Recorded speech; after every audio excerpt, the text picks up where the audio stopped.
Bien, muy buenas tardes, ¿cómo están? Nuevamente le doy la bienvenida a este espacio, saludando acá a las primeras personas que están conectadas nuevamente, otra vez miércoles, hoy estamos a miércoles 30 de marzo ya, increíble, último miércoles de marzo de 2022, esto es Café Literario, mi nombre es Adriana y estamos en vivo transmitiendo desde la página de Facebook del CIAM Hofesh, el Centro Integral para Personas Mayores de AMIA, transmitiendo acá desde nuestra sede.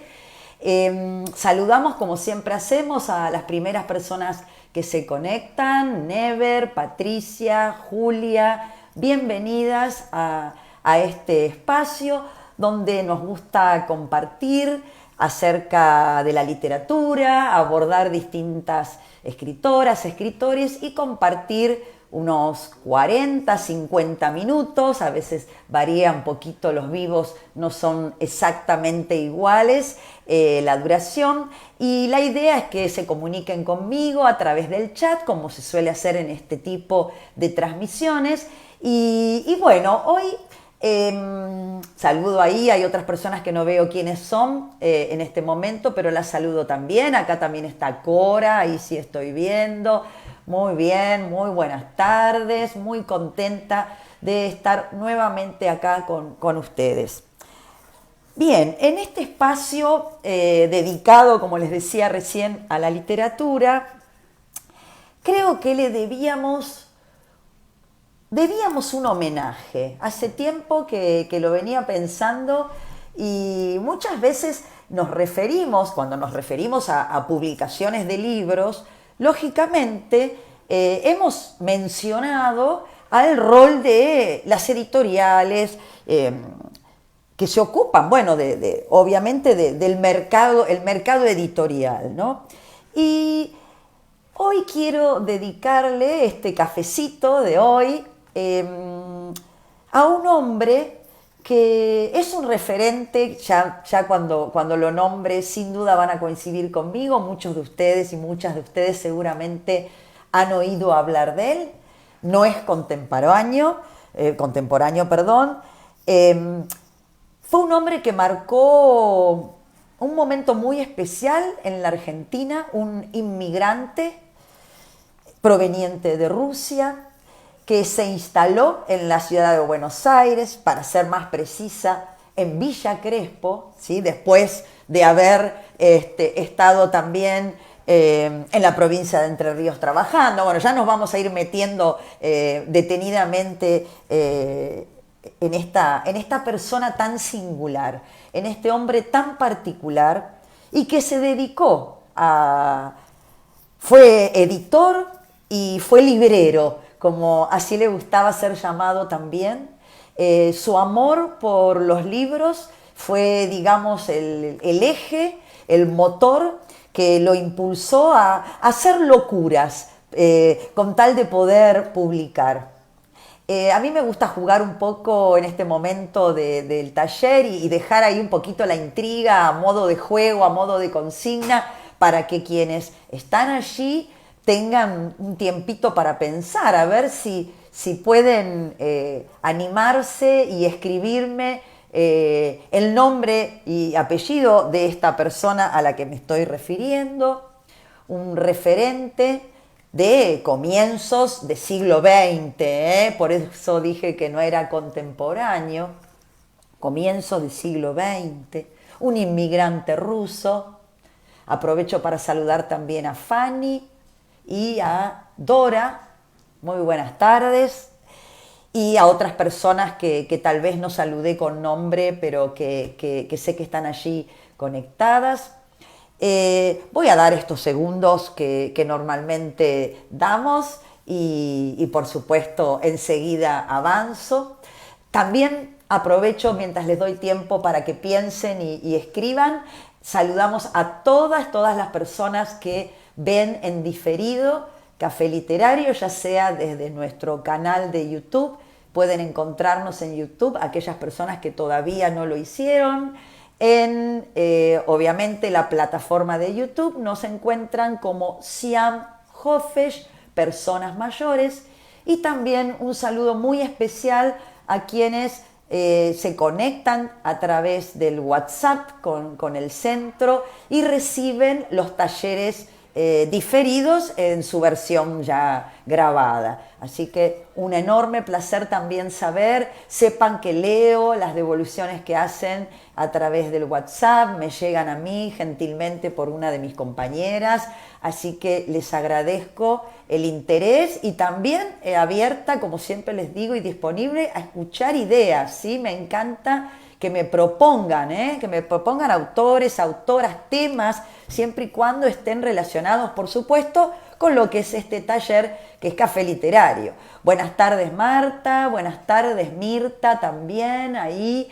Y ¿voy a decirlo ya o espero un poquito más? Un inmigrante ruso.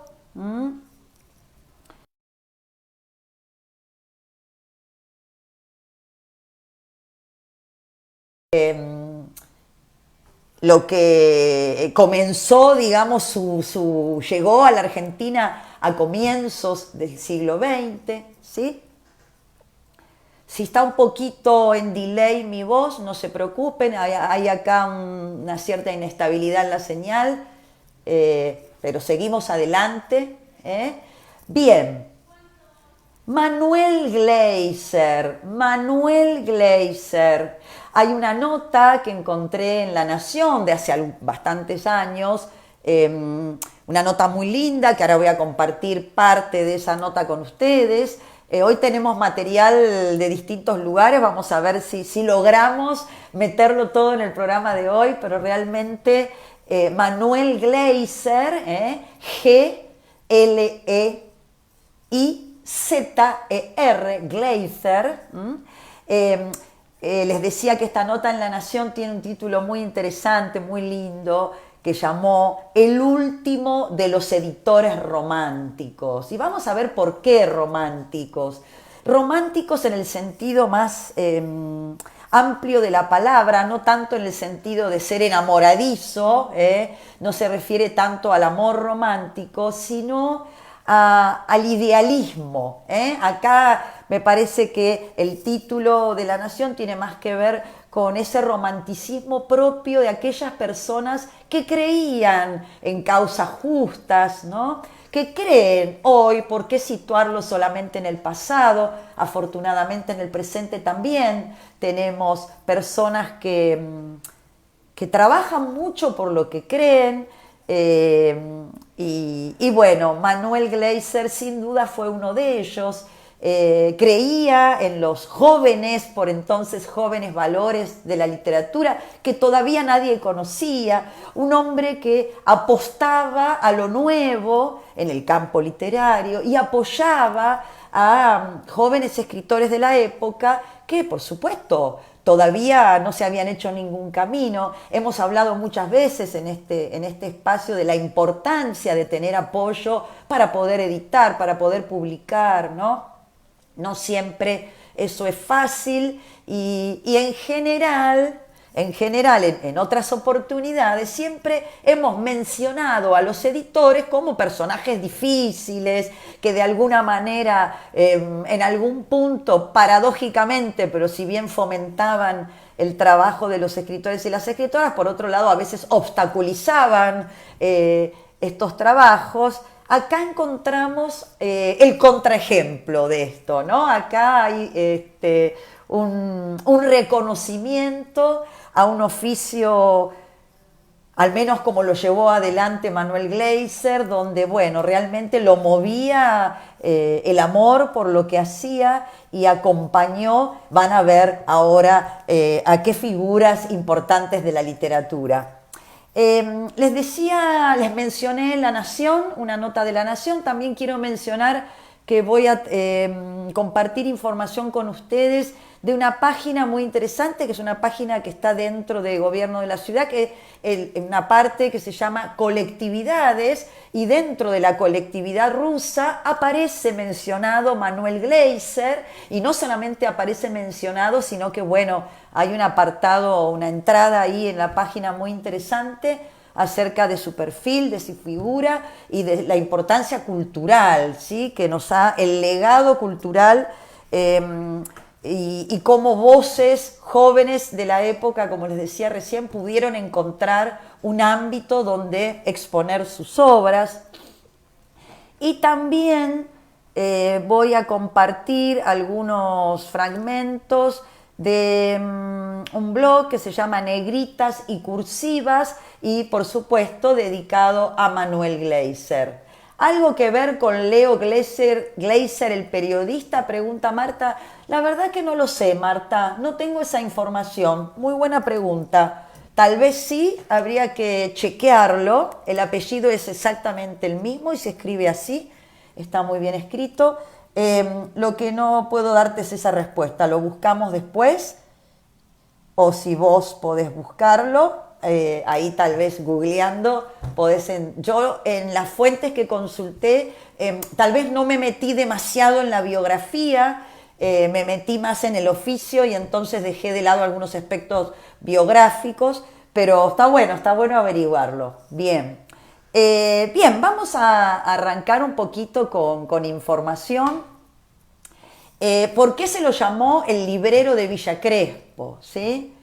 Este inmigrante ruso, como les decía recién, abrió la mítica librería La Cultura en el barrio de Villa Crespo. Había llegado Manuel Gleiser a la Argentina en 1906, en lo que hoy sería la actual Moldova, ¿sí? La librería, por ese entonces, estaba en lo que hoy sería Corrientes, Avenida Corrientes, al 5200, ¿sí? Y fue allí donde Gleiser, además de vender libros, decidió editarlos, ¿sí? Que es un destino. Tenemos varios casos, tenemos casos actuales, contemporáneos, de librerías que también tienen un sello editor, ¿sí? Es interesante. Ya vamos a dedicarle también, quizás en el mes de mayo, ¿no? Que generalmente durante el mes de mayo está la Feria del Libro, ¿no? Que es un mes como con mucha impronta librera. Podemos dedicar también algún cafecito a algunas librerías de Buenos Aires, algunas míticas que ya no están y otras que sí están muy activas y que vale la pena mencionar, que forman parte también de nuestro patrimonio cultural, ¿sí? Les decía entonces que además de vender libros, Manuel decide editarlos. En 1922 va a fundar una editorial que va a pasar a la historia por marcar el derrotero de la literatura argentina de los años 20, ¿sí?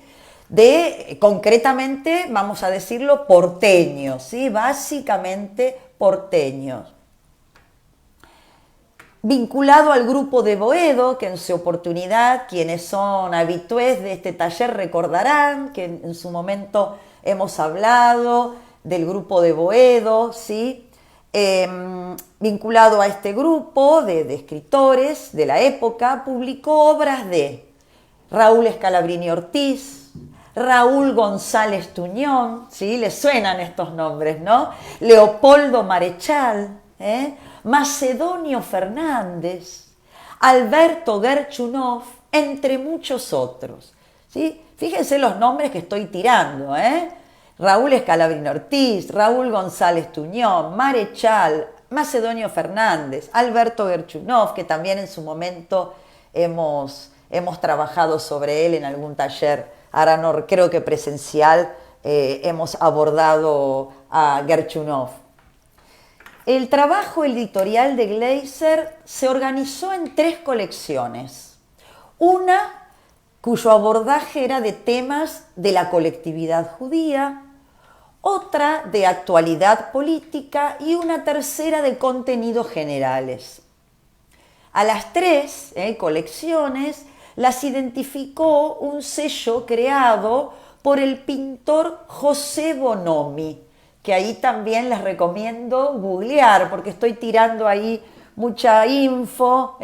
José Bonomi, un pintor obviamente contemporáneo a Gleiser, que fue el sello editorial, ¿sí?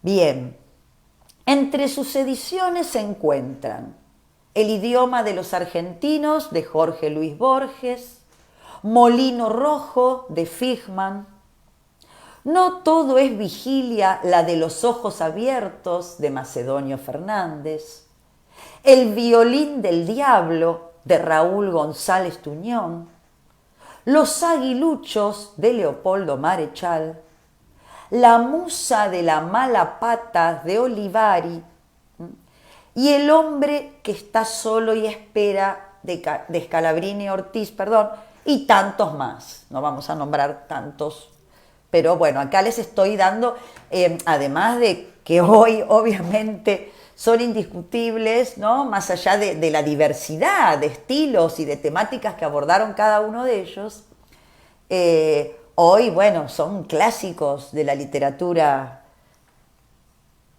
porteña, argentina, ¿sí? Y ha trascendido, muchos de ellos, ¿no?, que hemos nombrado han trascendido. La mítica librería se llamó La Cultura, así se llamaba la mítica librería de Gleiser, que como dijimos estaba ubicada en lo que hoy sería Corrientes al 5200, ¿sí? La Cultura se convirtió, lógicamente, ¿qué iba a ocurrir? En un punto de encuentro para escritores de la época. Arturo Cancela, Borges, César Tiempo, que también hemos dedicado algún que otro taller a César Tiempo, Leopoldo Lugones, algunos de ellos frecuentaban este lugar, ¿sí?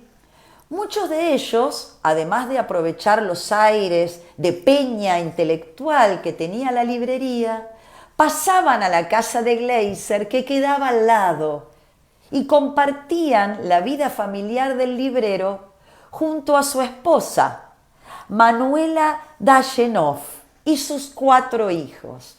Ármense el escenario en ese momento, ¿no?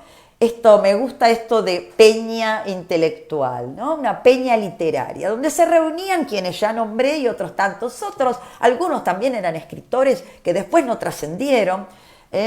Gente de letras, intelectuales, pensadores, artistas, que cuando cerraba Gleiser la librería, pasaban a la casa de Gleiser, que estaba al lado de la librería, ¿sí? Y Gleiser abría la puerta de su casa, ahí estaba su esposa, sus 4 hijos, ¿sí?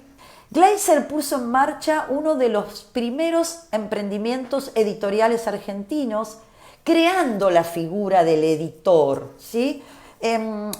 Esto que hablamos tantas veces con otras temáticas, que nosotros hoy naturalizamos ciertos oficios, ciertos intereses que no siempre existieron. Hubo pioneros, hubo quienes resignificaron ciertos oficios y que a partir de ahí pasaron a ser distintos, pasaron a tener una importancia, una relevancia, y fueron partes de la producción cultural. Y hoy, bueno, son indiscutibles, más allá de los grandes, los chicos, los pequeños, los de más allá, pero más comerciales, menos comerciales, pero lo cierto es que hoy la labor del sello editor ya nadie lo discute, ¿no? Pero bueno, no fue siempre así. Gleiser fue el que imprimió, ¿no?, y creó esta figura del editor, que hasta entonces era un eslabón faltante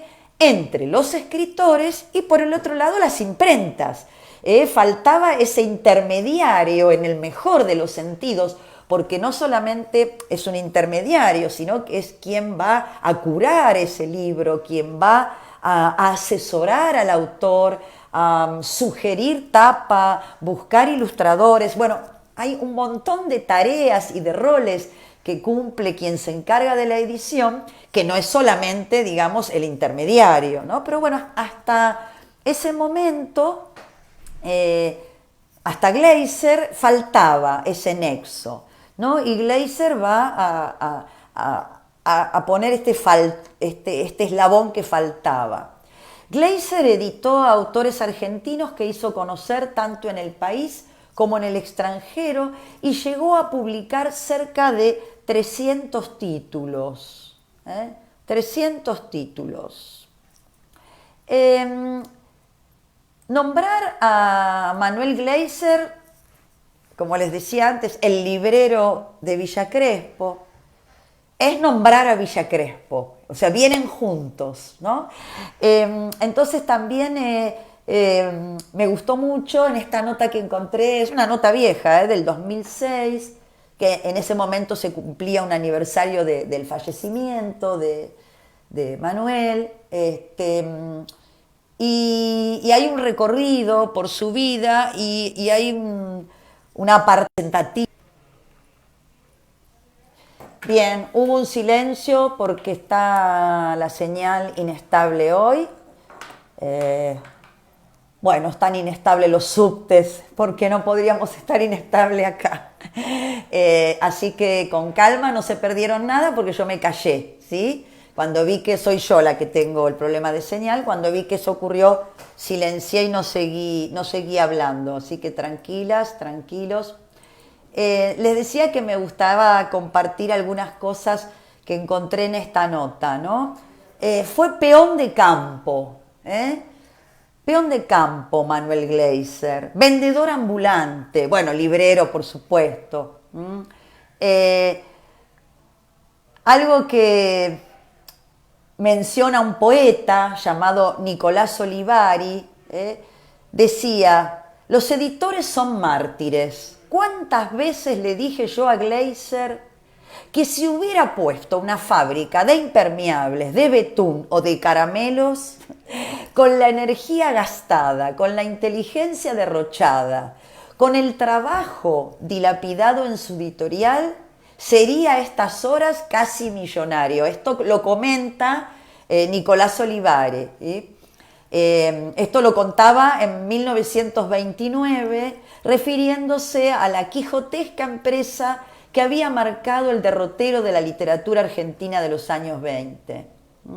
Para ese entonces la editorial, que vino al mundo con el libro de semblanzas Como los vi yo, de Joaquín de Bedia, ya tenía 7 años la editorial y, como les decía antes, bueno, innumerables autores súper importantes. Había nacido Manuel un 5 de junio de 1889, sobre la orilla derecha del río Dniester. Tenía 4 hermanos, Marcos, Golde, Fischel y Samuel. Y su madre, Raquel Groisman de Gleiser, hizo el viaje hacia la que sería su patria adoptiva, ¿sí? Primeramente se va a radicar la familia en una colonia agrícola de Entre Ríos, donde allí fue Manuel Gleiser peón de campo. Uno de sus nietos, Julio Ruttmann, contó en esta nota a La Nación: los judíos que llegaban estaban contratados para trabajar para otro. Sin embargo, hubo intentos aislados de cooperativizar este esfuerzo, las cooperativas, ¿sí? En general, el proceso de asimilación fue muy pronunciado, dice el nieto, sigue diciendo el nieto de Gleiser, y en efecto, como ya hemos visto otras veces, el escritor Alberto Gerchunov, también de origen ruso, había retratado el mundo de la judería criolla en la archifamosísima Los gauchos judíos, ¿sí? Que ya hemos mencionado muchas veces. La vida de campo, sin embargo, no era lo que el destino le tenía reservado a Manuel Gleiser, que en 1918, con 29 años, recaló en el barrio de Villa Crespo. Hasta ahí un poco la semblanza biográfica. No sabemos todavía no sé si fue primo de Leo Gleiser, eso queda para tarea ahí pendiente. Y acá donde nos metemos en esta nota que me gustó mucho que hizo este apartado sobre Villa Crespo, que dice Villa Crespo, barrio reo, barrio con prosapia literaria, equiparable con la de Palermo o Boedo, cantado entre otros por Enrique González Tuñón, por Leopoldo Marechal, por Alberto Vacarezza. Villa Crespo debe su nombre al apellido del intendente municipal doctor Antonio F. Crespo, padrino de la instalación de una curtiembre. Como el negocio fue muy auspicioso, los fabricantes de calzado comenzaron a llamar el lugar precisamente Villa Crespo. La República de Villa Crespo, encomillado por supuesto, fue fundada el 14 de febrero de 1935, pero recién en 1972 se dieron a conocer sus límites exactos. Las vías del ferrocarril General San Martín por un lado, Avenida Dorrego, Avenida Warnes, Paysandú, Avenida San Martín, Avenida Ángel Gallardo, Estado de Israel y Avenida Córdoba. Ahora, el Villa Crespo que conoció Gleiser, sin embargo, tenía en ese entonces el Arroyo Maldonado como límite. Sí, nuestro tristemente famoso Arroyo Maldonado, para quienes no viven en Buenos Aires, es un arroyo que, bueno, se lo ha entubado y demás, que ha generado muchísimas inundaciones, ¿sí? Muchos problemas. En ese momento, contemporáneo, la Villa Crespo de Manuel Gleiser, no la nuestra, contaba con esa frontera natural de la ciudad que era el Arroyo Maldonado. Antes incluso de que se incorporaran los entonces pueblos de Belgrano y Flores, ¿sí? Villa Crespo es anterior. El arroyo, depósito de desperdicios, oficiaba de desagüe de terrenos que ocupaban una gran superficie. Cuando llovía, obviamente, y hasta mucho tiempo después, lo hemos vivido, se transformaba en una enorme laguna de agua sucia.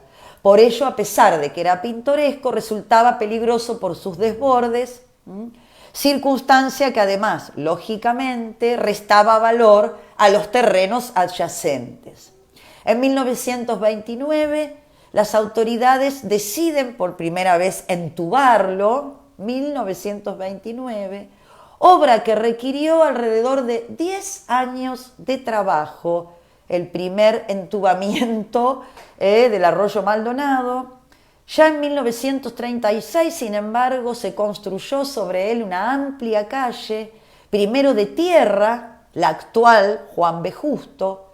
Bajo esta corre entubado el arroyo y en su trayecto por la ciudad cruza los barrios de Liniers, Villa Luro, Vélez Sarsfield, Santa Rita, Villa General Mitre, Villa Crespo y Palermo. ¿Sí? Muy pegado ahí, ¿no? a este Rubén Gleiser, porque decimos, ¿no?, que fue significativa su presencia allí. Me parecía interesante compartir algunas cuestiones en relación a este lugar, ¿sí? Les decía que en 1918 no va a comenzar con una librería. En 1918 exactamente va a abrir un negocio de venta de billetes de lotería. Miren qué curioso esto, qué lindo, qué hermoso este personaje, ¿no? Abre un negocio de venta de billetes de lotería. Sus clientes, que es de sospechar que eran los habitantes del barrio, en su mayoría eran inmigrantes, provenientes de la colectividad judía, rusos, polacos, italianos, españoles, árabes, criollos.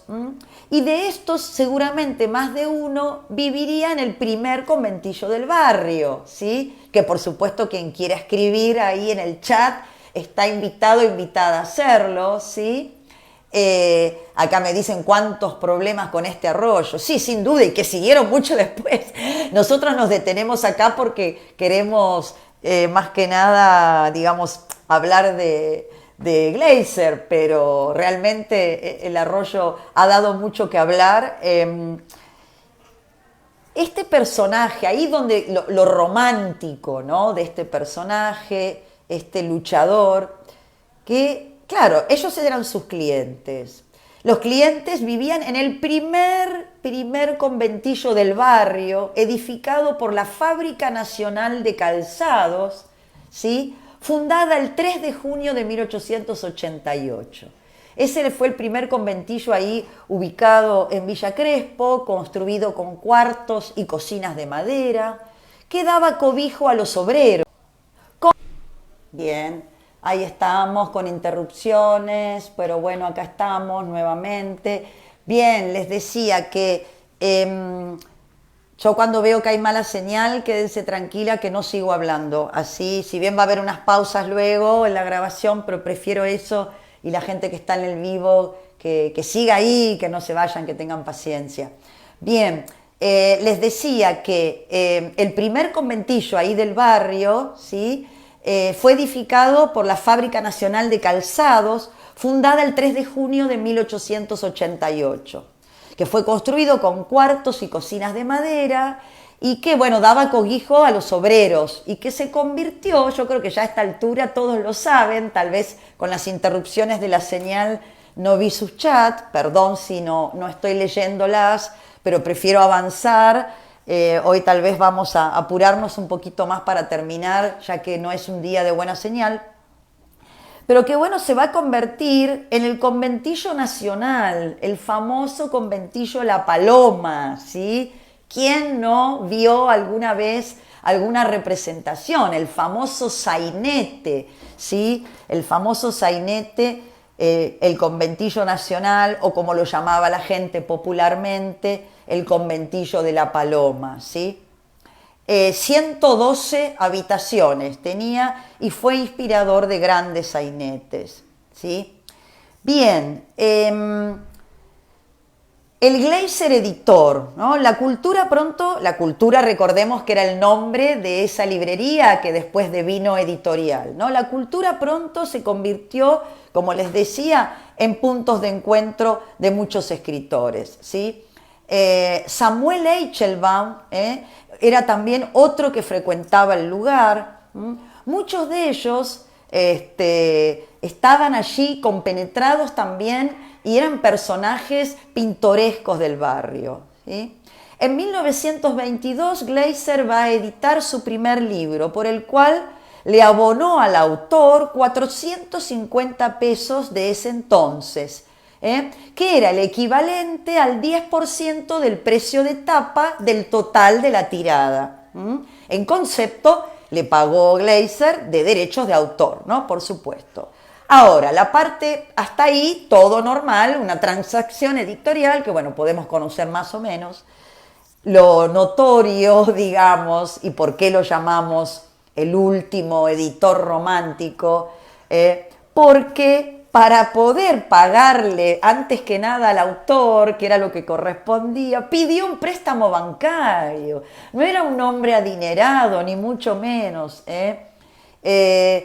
Dice, realmente pidió un préstamo bancario. Y ese libro que editó, que se llamó como Los Villot, costó 2.5 pesos para el público y tuvo para ese entonces una tirada excepcional de 1.800 ejemplares, lo cual estaba muy bien.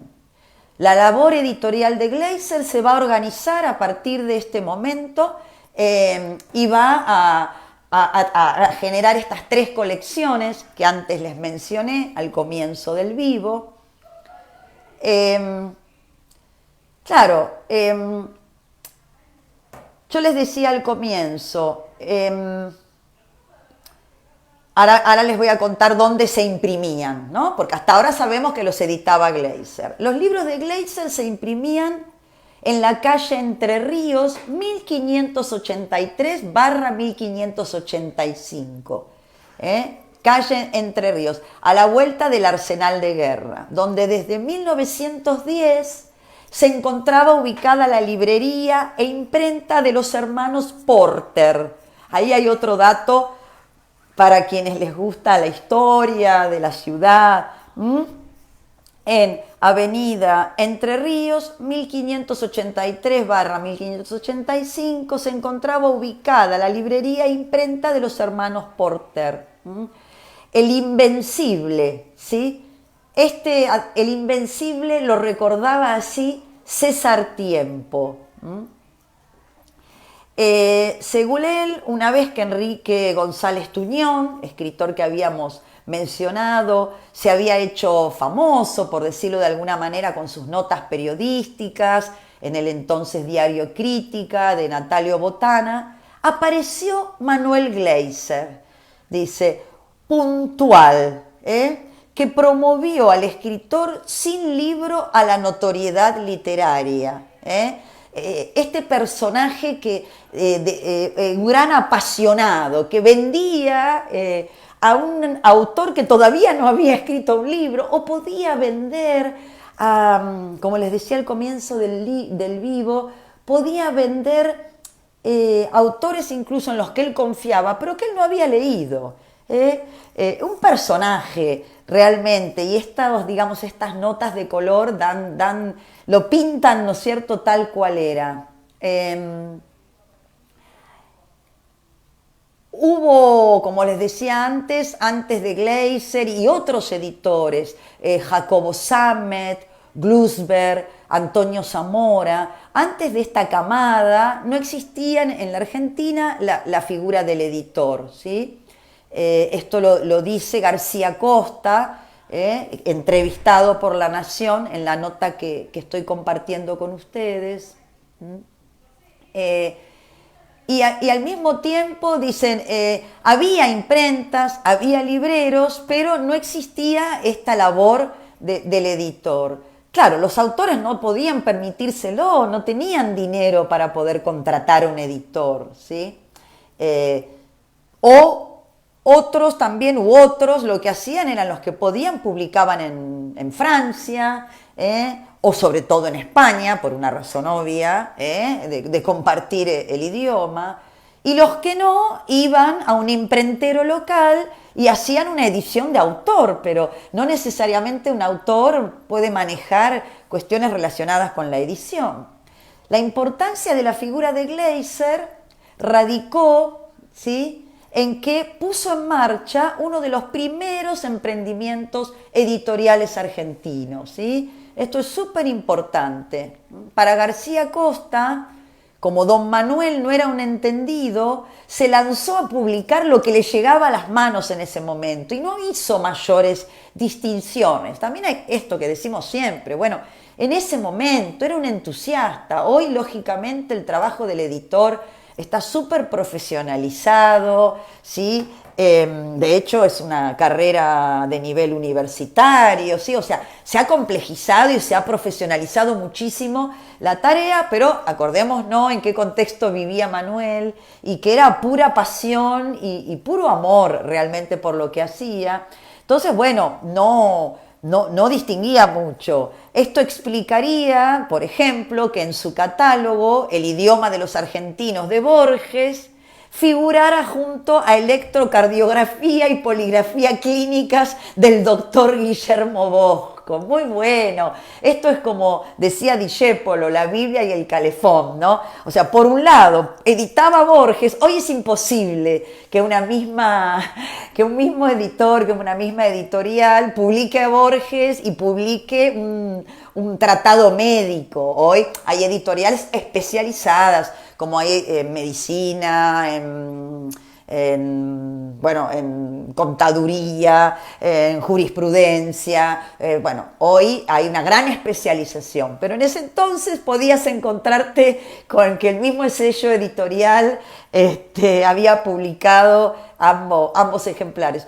Con el tiempo, la editorial Gleiser terminó siendo identificada como aquella que, les decía antes, apostaba a los autores jóvenes, ¿sí?, promesas en ciernes de la literatura argentina. Gleiser publicaba a los que eran inéditos, a los desconocidos. Así muchas de las primeras ediciones de escritores, que luego adquirirían renombre nacional y a veces internacional, llevan su sello editorial. Sin experiencia técnica previa, sin dinero, Gleiser editó a autores argentinos que hizo conocer tanto en el país como en el extranjero. Sus libros solían costar entre 50 centavos y 3 pesos con 50. Las tiradas oscilaban, pero en general iban de 300 a 500 ejemplares. Había, por supuesto, excepciones, como en todo momento. Una fue El hombre que está solo y espera, de Raúl Scalabrini Ortiz, del cual se hicieron 3.000 ejemplares, ¿sí? Por ese entonces era 1921, un éxito tanto de las críticas del momento como de ventas. Bien, se quedaron por allí, yo sé que hubo 2 interrupciones involuntarias que tienen que ver con señal, y bueno, y los que no se pudieron quedar al vivo, después lo podrán ver en diferido, pero bueno, a veces pasa eso, hacía mucho que no nos pasaba, venimos con muy buena señal, bueno, a veces toca. Una empresa digna de recuerdo, ¿sí? Manuel Gleiser llegó a publicar cerca de 300 títulos. Con su editorial aportó su granito de arena, como les decía recién con mis palabras, ¿no? Para que la profesionalización del escritor, por un lado, y del editor también, ¿sí? Porque el escritor tenía que hacer de todo. Si bien no solía pagar las ediciones, hay testimonios, más de uno, de que él ayudaba financieramente a los autores.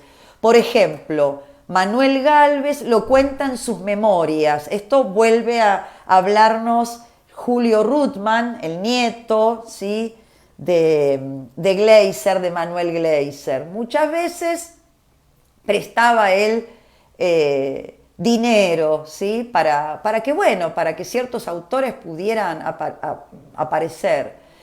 La editorial también organizaba ya entonces certámenes literarios, de los cuales, por supuesto, como los que son hoy, ¿no?, surgen siempre el semillero, los nuevos autores. Hubo una relación muy linda, muy cálida con Manuel Gleiser. Recuerda Nélida Rodríguez Márquez de Tuñón, la viuda de Raúl González Tuñón. Al principio quien tenía relación con Gleiser era el hermano mayor de Raúl, Enrique. En 1926 él le llevó a don Manuel los originales del Violín del Diablo de Raúl para un certamen de poesía. Gran poeta, Raúl González Tuñón, si no lo conocen se los recomiendo. Está en usado, está en las bibliotecas públicas, ¿sí? Por ese entonces, ¿no?, se presentaban los originales para los certámenes de poesía. La editorial organizaba no solamente certámenes de otros géneros literarios como novela, sino también poesía. No solo salió premiado el libro, ¿sí?, sino que la tapa terminó ilustrándola un gran pintor tucumano llamado Thibón de Livian. Thibón de Livian. Durante más de 10 años, Gleiser mantuvo la editorial y la librería en forma simultánea. En 1932 mudó la librería de la calle Triunvirato a la avenida Santa Fe y luego en 1935 se fue a Beruti 3476 a una casa sin acceso directo desde la calle. Eso marcó el ocaso de la librería, que durante algunos años siguió adelante con la compra de los saldos de ediciones de autores argentinos y su provisión a la Comisión Protectora de Bibliotecas Populares. En 1956, Gleiser va a reeditar la primera obra publicada por su sello, Como los vi yo, y al año siguiente alcanzó a sacar Violín y otras cuestiones, primer poemario de Juan Gelman, que hace unos años fue reeditado después por otra editora, por Seix Barral, en su versión original. Y bueno, los tiempos fueron cambiando y la editorial fue quedándose desactualizada y Gleiser, bueno, ya estaba muy grande y se retiró. Sin querer, Manuel Gleiser, no lo sabemos, si se imaginaba en su sueño la dimensión que iba a tener, pero lo cierto es que Manuel Gleiser fue un impulsor sin quererlo de las letras argentinas y murió el 3 de marzo de 1966. Acá me dice Silvia, buenas tardes Adriana, qué interesante la charla de hoy, conociendo la trayectoria de Manuel Gleiser. Sí, Silvia, realmente muy emocionante recorrer su trabajo. Este hombre realmente dio mucho de sí y un personaje, como hemos visto, entrañable. Al comienzo les decía, la nota que estoy compartiendo son varias notas, pero mayoritariamente me centré en Manuel Gleiser, el último de los editores románticos de La Nación. Y para ir cerrando, ya nos vamos despidiendo por hoy. Yo, como acostumbre a hacer, para quien no lo sabe todavía, yo en el transcurso de la semana comparto los links, las notas de las cuales tomé, por si hubo algún problema, alguien no pudo escucharlo bien, puedan leerlo. Es interesante. En este blog chiquitito, algo cortito, que se llama Negritas y Cursivas, lo llama a Manuel Gleiser el editor de la juventud argentina en los años 20 del siglo XX. Y bueno, también hace un recorrido muy, muy interesante que lo voy a compartir porque, bueno, ya ahora nos quedamos un poquito cortos de tiempo. Algunas cositas que no dije en su momento. ¿A qué edad había llegado Manuel, procedente de Rusia, a la Argentina? A la edad de 12 años, ¿sí? A los 12 años había llegado este hombre tan notable, ¿sí? Y bueno, testimonios también de figuras muy importantes. Este hombre, como les decía antes, que puso un negocio de ventas de billetes de lotería, pero tuvo la mala suerte de que le quedaran sin vender unos enteros que no pudo devolver. Tuvo que afrontar el pago de unos 300 pesos, que en ese entonces era una fortuna, pobre Manuel. Para saldar la deuda, escuchen esto porque también es increíble, para saldar la deuda llevó de su casa 230 libros de la Biblioteca Blanca de Sempere y les puso un cartelito que decía 0,40 centavos el ejemplar. Los vendió enseguida porque tenía una habilidad, era extraordinario. Al día siguiente repite la operación pero al revés. Puso un cartelito que decía compro libros y así se convirtió en un librero de viejo, en un librero de usado. Luego de 3 años de compraventa, finalmente Gleiser se va a trasladar a una casa que quedaba enfrente, en Triunvirato 537, donde por primera vez abrió la librería La Cultura, ¿sí? En otro lugar vemos que también en Villa Crespo estuvo allí presente, vivió allí también y allí también se dedicó a la labor de librero y dando los primeros pasos para la edición.